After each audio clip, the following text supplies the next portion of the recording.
April 2002, Arnold Schwarzenegger begins filming T3: Rise of the Machines, the latest installment of Terminator, one of the most successful film franchises of all time.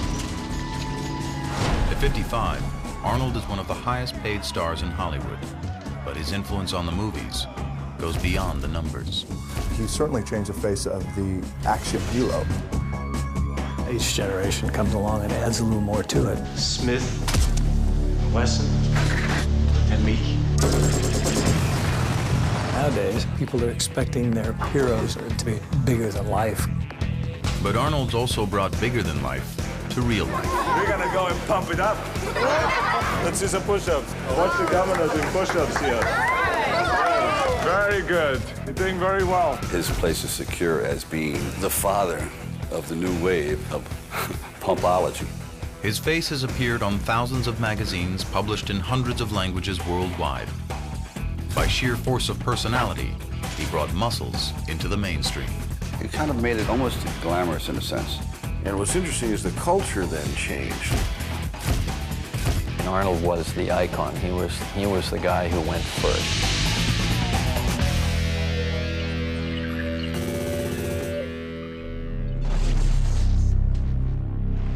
With the enormity of his fame and fortune, it's easy to forget that it all started with an independent documentary film released in 1977 called Pumping Iron. The film introduced the world to a character every bit as amazing as the Terminator or Conan would turn out to be. That character was Arnold Schwarzenegger himself. What we were doing is making a story out of bodybuilding, and we had the priceless opportunity of being able to craft a subculture and to really define what it was. Before Pumping Iron, bodybuilding had a big image problem. It wasn't taken seriously.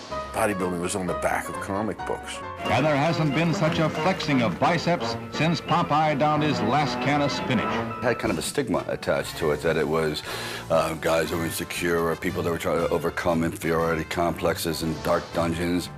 In other words, freaks and fools.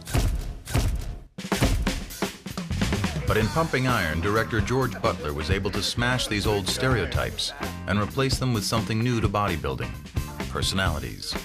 Of course, it didn't hurt that his star was Arnold Schwarzenegger. And I remember being a little kid and watching and going, well, that guy has a funny accent, but he sure is big. To see competition, to see these guys and how these guys play these mind games with each other was fascinating. I watch you. I watch you too. Oh, with the barbell above my head. I'm not nervous at all. You certainly got a vibe of Arnold's charm, his charisma. Can you imagine the feeling I have 6 times Mr. Olympia? Before that, I think that if you had a muscular body, it was that's all you were about, is the muscle, the muscle, the muscle. But after Pumping Iron, you could have character, you could have charisma, you could be funny. If boxing had Ali, bodybuilding was going to have Arnold. He was controversial. The pump. It's as satisfying to me as having sex with a woman and coming. He was charming. How about that, huh? Can you do that? And like Ali, he was a natural-born salesman, selling not only bodybuilding,